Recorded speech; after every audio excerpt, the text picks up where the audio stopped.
and welcome to the Bee Formless Flow-Driven CEO podcast, where my little dog is currently interrupting us while I'm here to introduce Alexandra Quinn from Dream Warriors Coaching. Welcome, Alex. Thank you for having me, Belinda. You're welcome, and please call me Bee. My name is Belinda, but I do prefer to be called Bee. So go ahead and call me Bee. Thank you, Bee. That's a lovely name. It's like high energy, little bee, busy bees. Yeah, that's exactly right. That's exactly right. So, Alex, I am pretty excited to chat to you today. I think there's so much to chat through.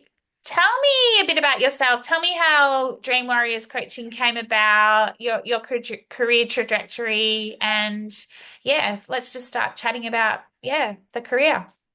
Fantastic, absolutely. So I was born and raised in China in the one-child policy era, and born as a girl wasn't seen as valuable because they just want the boys to carry forward the family names, and so grew up in that environment made me more resilient to survive in that harsh environment where women were deemed unworthy. And Wow. I do everything to prove it to my dad that I'm worthy on this planet Earth. So I become a high performer, study hard in school, always wanted to be the top so that I can beat the boys and prove that I'm worthy to be on this planet Earth. But that little did I know that kind of mentality is actually a cover for a deep, deep unconscious programming that I was not good enough. I was always feeling not good enough. That's why I always put on a mask that I wanted to prove it to myself, to my dad. And it's what we call a codependency. So Yeah. really depending, seeking for approval and seeking for acceptance from others, or seeking for a validations that I am worthy on this planet Earth. Yeah. And so that's why I got multiple burnout, even though was very high performing. I was got my offer from PwC on 6 months before I graduated from university. So when Mm. everybody else was stressed out, looking for opportunities, and I just had sitting on my offer and just like looking around what's going on here. And when I got into PwC and I got burnt out because I always trying to do more because deeply, I didn't feel I was good enough. So I Mm. wanted to prove it to myself that I'm good enough. I put in longer hours, trying to beat everybody else and put in more hours and be more high perform than the others. Mm. It's deeply insecure about my job. And Mm. because, I wanted to be the high. If I'm not high performing, I might lose my job. So Mm. it's really deeply insecure in Mm. that perspective. Mm. And one day I just couldn't get out of bed anymore. I didn't know that was a burnout at the time. I didn't have the language for it. All I knew was I couldn't get out of bed. I thought I was dying, and I thought this is it. Um, and then slowly I recover, and I thought there must be a better way of living.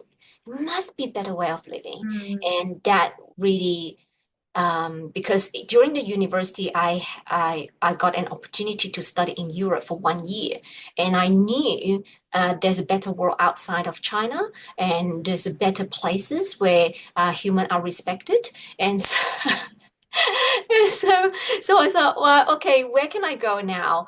And I realized Australia, New Zealand, and Canada, they're looking for hardworking accountants.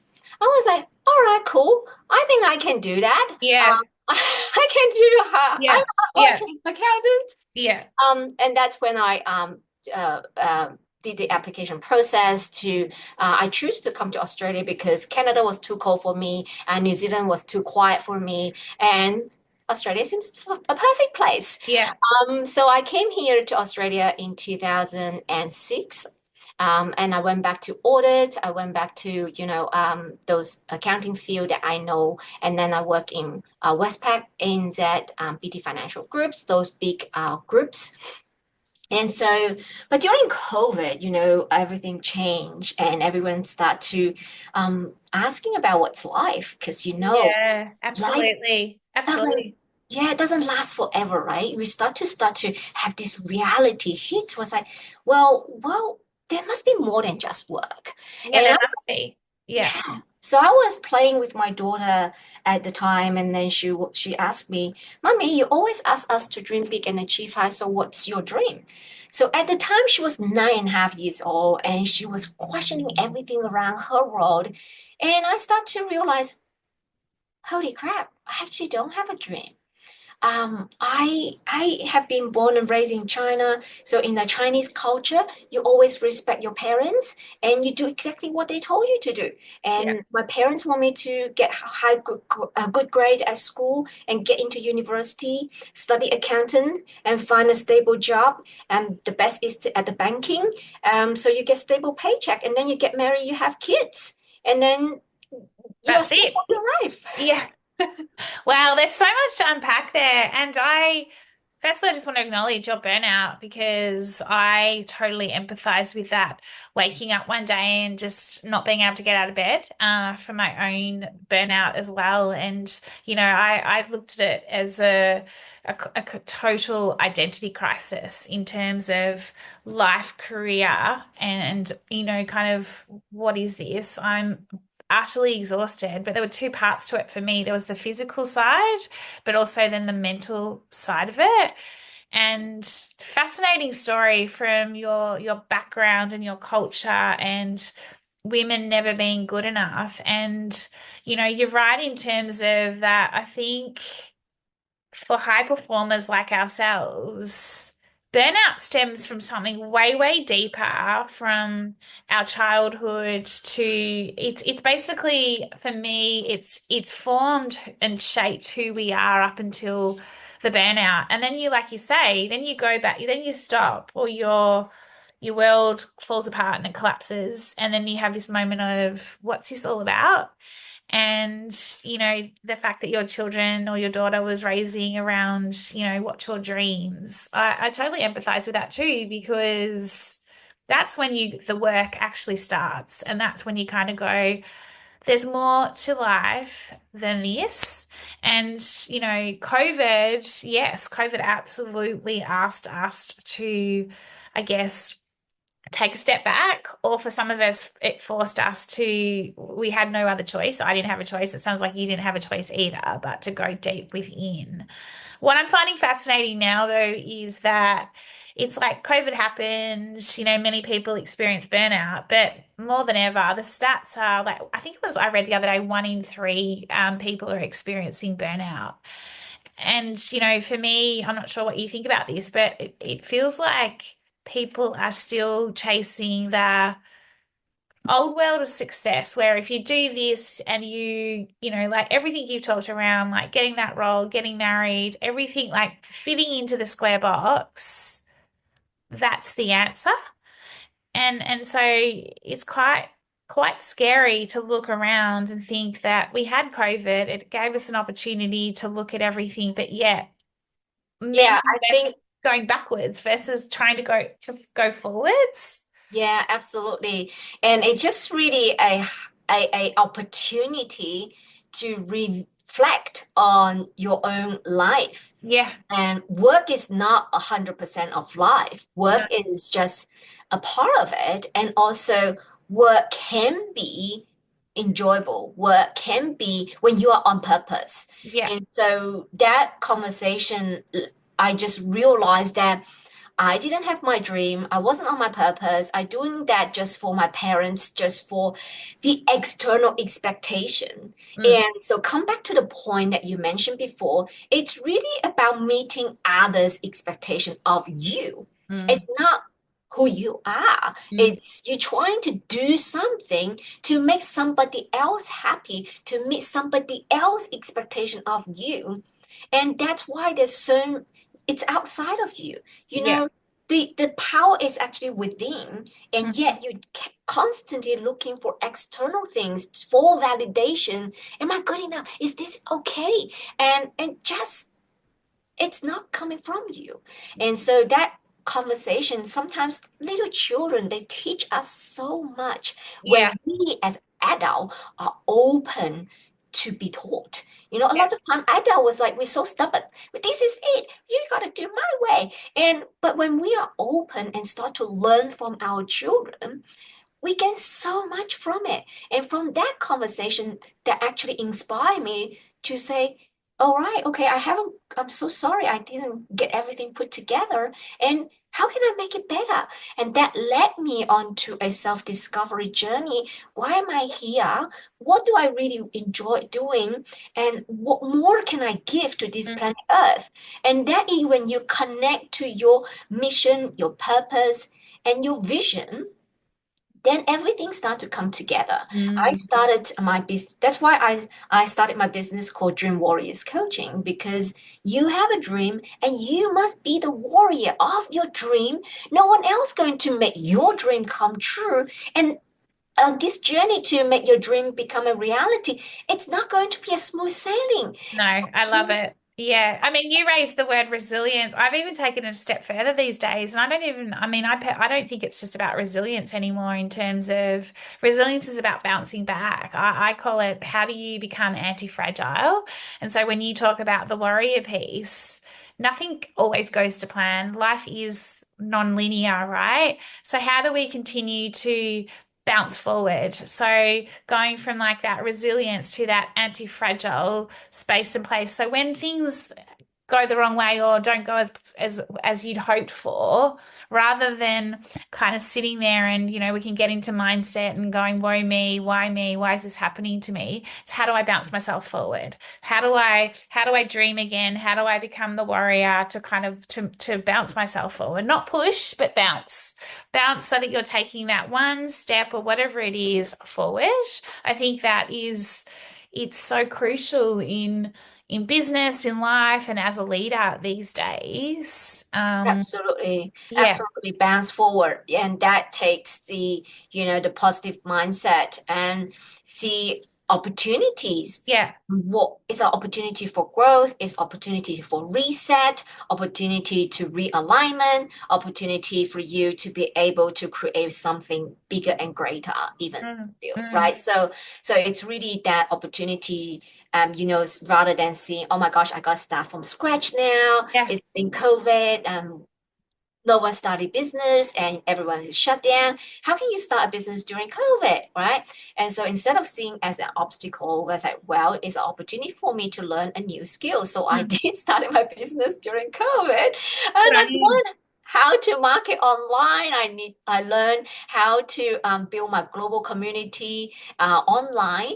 And then when COVID, lockdown finished and everyone go back to reality, and that's another obstacle. People don't show up on my online workshops anymore, and they're less engaged in my Facebook group anymore. And now it's a new challenge. Oh, whoa, what can I do now? Yeah, So how do you pivot? Yeah, yeah, yeah, yeah, it pivots, right? yeah. So it's fun. You learn along the journeys, and I meet so many amazing business owners just like you be, so energized and so, like-minded, agile. It's just like, adapt Oh, and change. totally. Totally. You Yeah, know, I was having this conversation earlier and I read this quote the other day and it's some days you build and some days you survive. And I love that because yeah, some days you're building, you're pivoting, you're adapting. And then other days when you've got your own business, or whether you're in a business, you are just surviving. So that's that oscillation for me between survive to thrive, if you know what I mean. But you've got to just it's always just taking that step forward for me. As much as it can be in the survival days versus like the build days. Like you could have easily, with what you created in COVID, and then it's like, okay, well, now we're pivoting again. You could have easily stayed in survival mode, but you were like, all right, I'm going to build again, right? And that's what this whole piece around non-linear and how do you remain adaptable, open, open-minded, I think as well, open to the unknown. That's for me the formless piece that I like to share with others around shaping and reshaping. Mm. yeah, I totally agree when you mentioned about the unknown. And a lot of people actually step into fear when they step into unknown. But because of the mindset work that I have been doing and helping other business owners to really step into their own power and unlock their true potential, mindset play a big part of it. Yeah. You know, Yeah. when especially in unknown, it's an opportunity for you to create what you really want. And Mm, everything has been created twice, once in your mind and once in this reality. mm, And so, like your where you focusing on is where the energy flow. If you're focusing on the fears of, well, what's now and what's going to happen, or it's going to go pear-shaped, it's going to go downward, whatever that you fear of, the fear will come upon you. And mm, so it's really our mental, like build up our mental strength mm, to be able to focus on our vision. What can I create now in this unknown? This is the best place to create. I can create anything and anything, everything that I want. And so just take that with gratitude, with the expectancies mm, of, oh my gosh, this is opportunity for me to create what I really love. And mm. then allow your imagination. Like Albert Einstein said, the biggest asset you have is the imagination. Yeah, And 100%. and then you start to use your imagination to create the vision, the outcome, the ideal outcome. Yes, as a matter of fact, everything is not going the way that you want, but there's opportunity. You need to train your mind strong enough to be able to focus on uh, the best outcome. And then when you spend more time in the best outcome, like Dr. Joe Dispenza said, then you create a future memory. You create what your Yeah. future would look like, and you spend more time in your future memory in the ideal outcome that before you know it, it concretizes into this reality. And that's how you turn your dreams into reality. It's so Mm. simple. So is that what you work on with the businesses? Are you where you're coaching them? Do you start from like I call it the foundations, right? You start with their foundations, like go inward, go within, find out what's going on internally versus externally, because externally is the least of the worries. And then do you work with them working through, well, then how do they redefine success or what does success look like for them and the business? Like how does it work with you? Because I know you've got a methodology from what the research I've done. Yeah, absolutely. So I share in this Cracking the Business Mastery Code, my co-authoring book with Brian Tracy. And in here, I share inner leadership. So leadership is actually coming from within. Just Yeah. like what you said, is about building that foundation of who you are, what you are capable of, what value that's important to you, and Mm, what's your boundaries. A lot of high performers, you got to know your boundaries. You know, so where are your boundaries, and how do you, what works the best for you to be able to connect with your mission and your purpose? mm, And so that is a discovery journey. So we work on your goal setting. And so the goal is your vision. And a lot of people set the wrong goal. It's because number one, they set the goal to other people's expectation. mm, That goal, it's not actually coming from you. And so we want to be able to deeply connect with yourself. What do mm. you want? Because we all have one life to live, and this is it. There's no trial run. And you know, and time is ticking. And so you gotta know who you are. What do you truly Mm. want to do? And then we work on how do you close the knowing and doing gap. Like, you know it's conscious behavior, but what you do is subconscious behavior. Yeah. So how do you close the knowing and doing gap? And then who do you need to change to become in order for you to achieve your goal? So we work on the self-image. And so who you see Yeah. yourself as, there's two level of image. One is the one that you project to the world, and one live within you. And you are the only one who can change the image that live within you. And that's ultimately is the thermostat for all the result that you can attract. And so you got to be able to change how you see yourself as a leader. And then we work on then deep belief systems. So how do you bring alignment with your deep belief system? We all have two belief systems. One at a conscious level, the belief system, Mm, and subconscious level, mm, there's another belief mm. system. Quite often, what I found is people have misalignment between their conscious belief and subconscious Yeah, I belief. could not agree more. Yeah.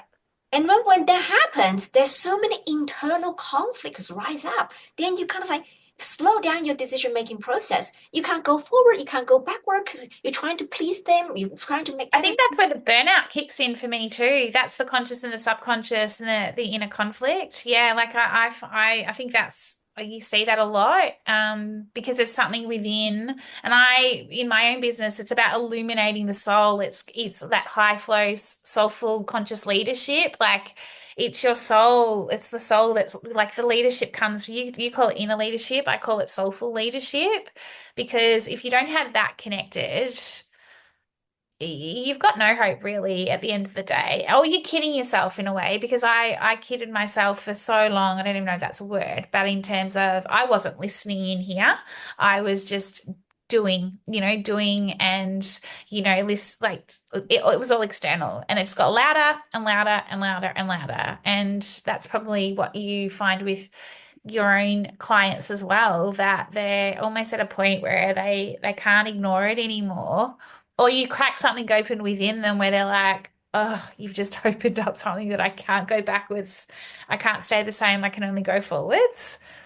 Yeah, so what we call is a terror barrier. So Yeah. you can't really go forward, you can't go backwards. There's so many misalignments, and you can't really make decisions when in that space of time there's so many internal conflicts. And that's why some people procrastinate at that point Yeah. because they can't make decisions. And Mm. so when we, like what you said, like soulful, you connect and you have this internal belief system in alignment, then you making a decision is so easy. Mm. And you just like it makes so much sense. Just yeah, you guide it. You become guiding force and for yourself and for your team, for others. And Mm. and making decision is just become easy. For example, in this book, I share my client story, how she turned her monthly income into weekly income in just 2 months and working 4 hours a day. Just by doing this mental work, and then she start to move into action. When she Wow. move Yeah. into action, and everything fall into place. And people think that it's magic, but that's not. Because they're scientifically proven there is a law of attraction, there's a law of vibration. Mm. Law of attraction is secondary law. Law of vibration is actually fundamental law. Mm. So this is not woohoo. This is scientifically No, I proven, know. like Yeah. the law of gravity. Like you can't see, hear, smell, taste, and touch of the law of gravity, but you know it exists. When I drop this pen and they just fall down, there's no. If we are on planet Earth, right, we're not on the moon, and so we're on planet Earth, then it would just drop because of the law of gravity. It works. Yeah. And the same with law of vibration, law of attraction. It just work its way. And it's just because our awareness not being able to see and understand how it actually work.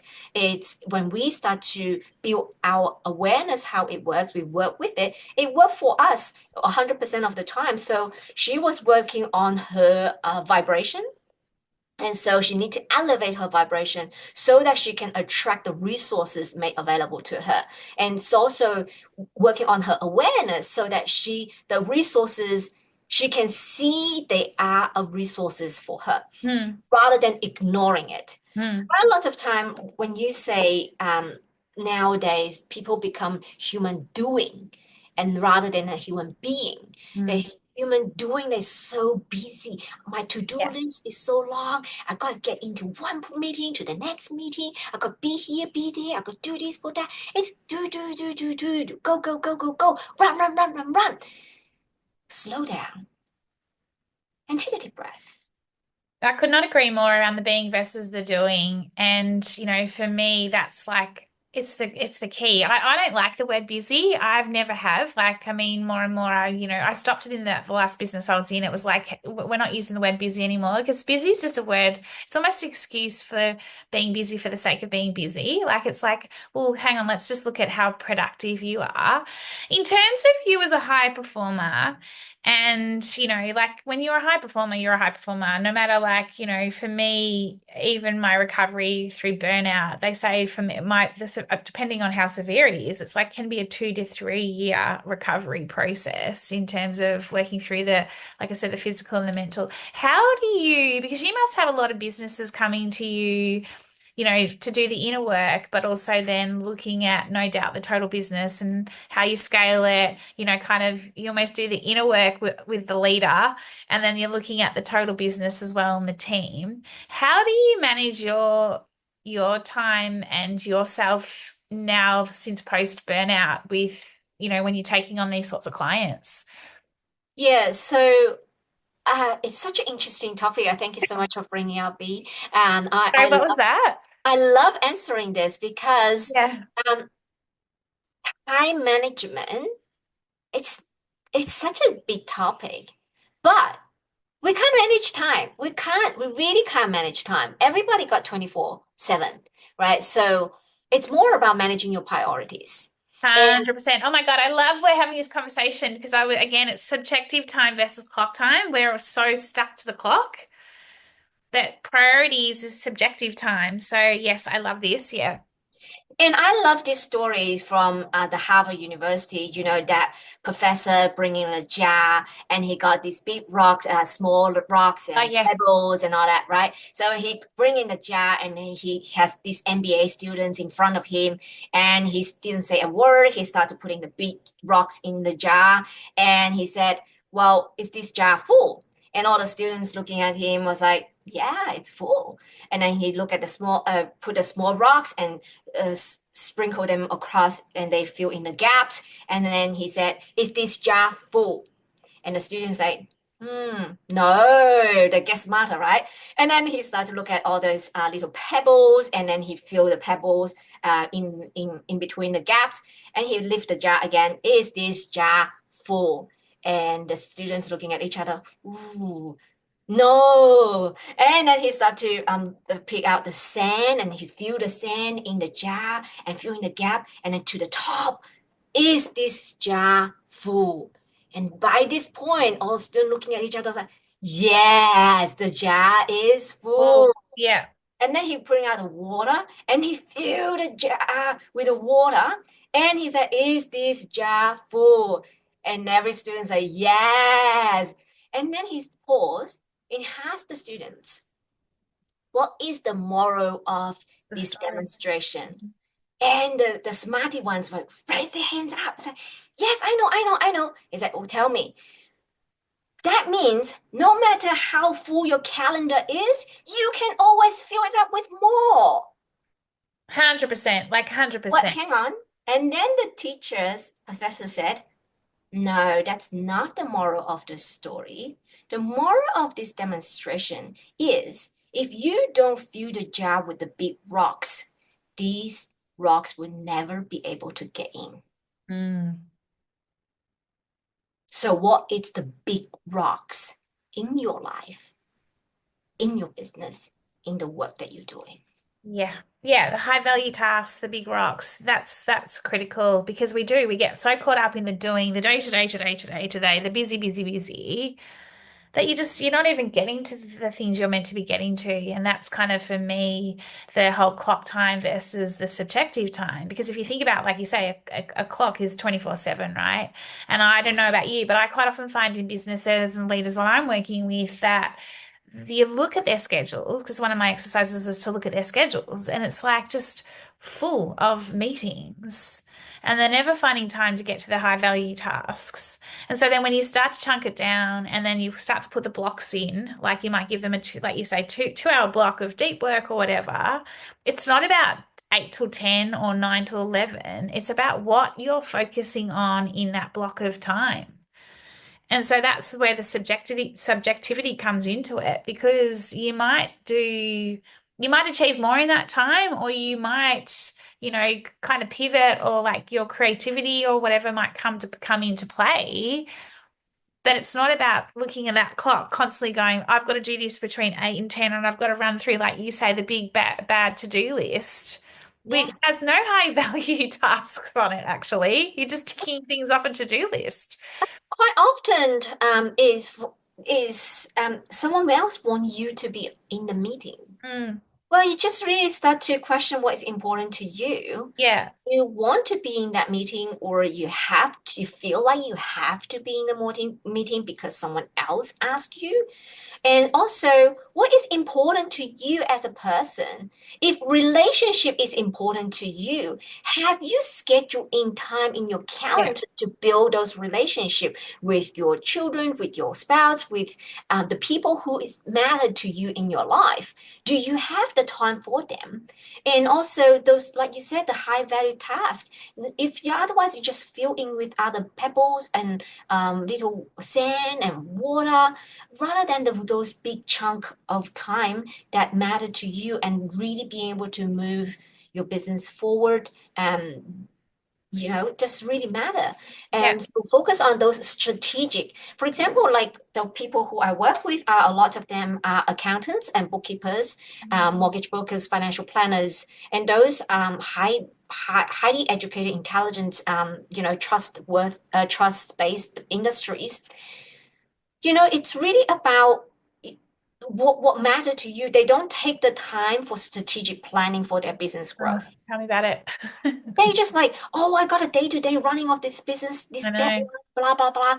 But then more importantly, you need to carve up time. We're now beginning of the quarter. Have you scheduled time to do your quarterly planning, to do your quarterly strategic planning for the growth of your own business, rather than just fulfilling those tedious tasks and meeting those deadlines? And you need to be able to strategically have a time, maybe a half day each quarter, just to focus on strategic growth of your own business. Yeah, it's such an important piece. In terms of that, what would you say is the biggest opportunity? If you think about the world we're in now, post-COVID, 5 years in now post-COVID, that we've got so much uncertainty, so much change in the air, AI's come in. What would you say is the biggest opportunity for leaders and businesses at this point in time? What would you see as that opportunity? The opportunity is really being able to, you know, create your vision in this uncertain time. And where do you want to land 5 years from now? If anything, everything is possible. Mm, And have that strategic growth mindset, strategically planned for the next 5 years growth. mm, And how can you increase your efficiencies through AI? And in this change is really about navigating through the change and mm, also keep working on your ability to navigate through the change mm. because this is the best time ever. You know, Isn't it? I'm so excited by it. Like I find this, like I'm loving AI. I'm loving the fact that, change causes resistance and things like that. But this is the time, like anything is possible is exactly what you're saying. Anything and everything is possible. If we look at it like doom and gloom, well, it's going to be doom and gloom. But if we look at it that there is so much possibility out there. Fail fast is kind of my big thing. Like that's where it's like the world is your oyster, like and to be your most authentic self, I think as well. I'm not sure about you, but like when you come from a place of leading from within and living from within and running a business from within, that's when you be your most authentic self. It's that's the it. time to be authentic. That's it. That's it. Because AI cannot replace you. No. And your business is an extension of you. So you need to be authentically in. That's why this internal alignment is so important. I love Like it. this soulful work, this internal. When you get internal aligned, then your message become congruent to who you are, Mm. and that is how you build a trusted brand. So because like it's trust. It's the trust that Yeah. create the business opportunity. It's not the other way around. So people want to know who you are, to know your voice, what you stand for, and all these AI cannot replace you. And that's how you can when you be able to overcome your own fear, to allow yourself to be vulnerable, allow yourself to be authentic you, then all these become congruently have those message out there. And that is how you build a consistent brand messaging. And that's how you can attract the clients coming to you rather than going everywhere else chasing for them. So it takes vulnerability to be who you are. I think so Um, too. I think and so. allow others to see who you are because you're risking of being disliked and you're risking being judged. You risking being appeared to be like a fool. Because Yeah. not going to be everybody love you, not everybody going to like you. Not Um, everyone will get you. Not everyone will get you what your mission or your purpose is in life to do because it's almost like, well, you're holding a mirror up to them where they haven't done the work. You know what I mean? I think I find that as well, that quite often, the ones that haven't done the work or aren't ready for the work, they're probably the most judgmental, dare I say it, in terms of when you're projecting such authenticity and coming from a place of vulnerability. So I think it's kind of just being able to understand and know that they're at a place in time where they are at and you're at a different place and space in time. And so that's okay as well. Um, so Alex, I guess last final, I guess, what would you like to share with everyone as some final words in terms of Dream Warriors coaching? Final word is just really be you. To be free. I'm going to finish that with a quote from my mentor, Bob Proctor. And I love his quote. This quote is about to be free, you gotta be you. Not the you your sprouts want you to be, not the you that your children want you to be, not the you that your boss want you to be, not the you that everybody else want you to be. It's the you and who you want to be. So I love that. Thank you. I love that so much. And how can we find out more about you and your business? So go to dreamwarriorscoaching.com.au and I'm happy to give your audiences a digital copy of this book, Cracking the Amazing. Business Mastery Code with Brian Thank you. Tracy. And so I'm going to share the link with you, Yeah, B, thank and you. then That's you can. great. And I'll share it. Yeah, absolutely. Well, thank you, Alex, so much. I've really enjoyed our conversation today and keep being a dream warrior out there. I love it. I love what you're doing. I love what you're projecting out there. So no, thank you. And have a lovely afternoon.